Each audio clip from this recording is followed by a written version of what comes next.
Yeah, so welcome all. Today we'll be solving the today's question from Leetcode, that is restore the array from adjacent pairs.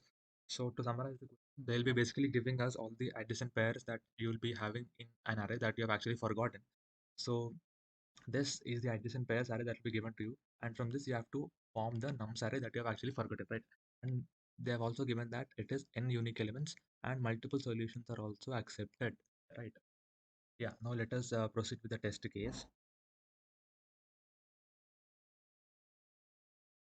So I'll be directly telling you the solution. I don't think I'll be telling you the intuition and the starting of your thought process. Shit, man. We can actually use a simple DFS. Okay, let me tell you the intuition too. Oh, thank God he was there. Yeah. So see here, how many adjacent pairs do we have? Three. So what does this mean? We can construct an array nums, and the size of that nums would be n plus one, right? If here n value is three, so the size would be four because it is given that there are unique elements in the nums array, right? So yeah, now 2 is coming before, so 2 and 1 are adjacent. Okay, so let us fill them. 2 and 1 done successfully, and then you have 3 comma 4. Okay, 3 and 4, and then 3 and 2 should be adjacent here. So here comes the problem. You can actually use hashing here by putting 0 1 2 3. So now we'll be hashing the element, the index that you are assigning, right? 2 is hashed with 0, then 1 is hashed with 1, 3 is hashed with 2, and then 4 is hashed with 3. And now 3 and 2 should be adjacent. But if you look at the index differences between 3 and 2, it's actually greater than 1, which means that you have to modify this array in order to make these two elements adjacent. So there is some dynamic connections that are happening between the elements that you can clearly understand. See, because now 1, 2 and 1 are connected, 2 and 1 are connected, 3 and 4 are connected, and then you have to connect 3 and 2. It means that you have to make some new connection between these elements. So from here you can actually take the intuition of a graph. So 2, and then 2 comma, what is the pair that we have actually in the question? 2 comma 1. Yeah, 2 comma 1, then you have 3 comma 4, and then you have 3 comma 2, right? So let us make the connections between the elements. So 2 and 1 are connected, and make sure you make a bidirectional connection, right? And then you have 3 comma 4 connected. Yeah, 3 comma 4. Yeah, and then you have 3 comma 2 connected. Connect them bidirectionally as I've told you before. Yeah. Now 2 has two elements that are adjacent to us. So it means that 2 will be somewhere, if this is an array, 2 will be somewhere in between the array. It's definitely not on the edges, because if it is on the edges, it will be having only one adjacent element, right? Now 2 has two adjacent, 3 also has two adjacent elements. So 2 and 3 are going to be in between the array nums that you'll be creating, right? So now the elements that are our targets are 1 and then 4, right? So now what we'll be doing is, now 1 will either be at the starting or at the ending, right?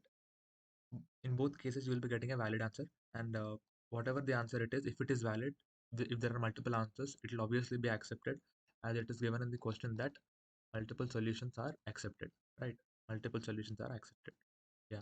And then now, so yeah, so now start your DFS from this particular node. So from here you can go to here, and from 2 you can go to 3, and then from 3 you can go to 4. So if you look at the path which are following, it's going to be 1, 2, 3, and 4, which is a valid answer, right? Because see, 1 and 2 are connected, this is satisfied, and then 3 and 4 are connected, this is satisfied. 3 and 2 should be adjacent, 3 and 2 are adjacent, satisfied, right? Now let me walk through to the second test case also, so that you'll be cleared with the entire code and the dry running thing. Yeah,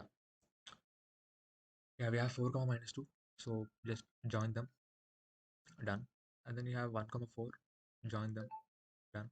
And then minus 3 comma 1, join them, minus 3. Yeah. Now what are the edge elements? Minus 2 and minus 3. So if you take minus 2 as the starting element, so the nums array that you will be forming is going to be what? It's going to be minus 2, and then you have 4, and then you have 1, and then you have minus 3, which is actually the output that you are expecting, right? So So nothing much in this question. You just need to create a basic adjacency list, and then you have to do the DFS from the node which only has one adjacent node. Yeah. So now let me take you to the code.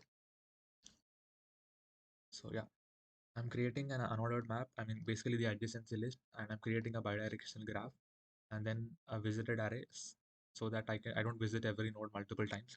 And then if the size of the vector of a particular node, I mean, if the adjacent nodes to a particular node is only one, it can be a starting point, right? So I'll just note it as a starting point and I'll break it immediately, right? After breaking it immediately, now what I need to do, I need to start DFS from this particular start node, right? So create a vector answer and then insert the start node because you have visited it already, and then start the DFS, and then a simple DFS function without any complexity, push it back to the answer, visit it, and then walk through all the adjacent nodes. And then if it's not visited, I mean, see, if the count is 0, it means that it is not visited. This condition is going to be evaluated as true, and then you will be doing the DFS. So you can submit the code. Yeah, you can see that it's taking 635 milliseconds. Yeah. So thanks for listening.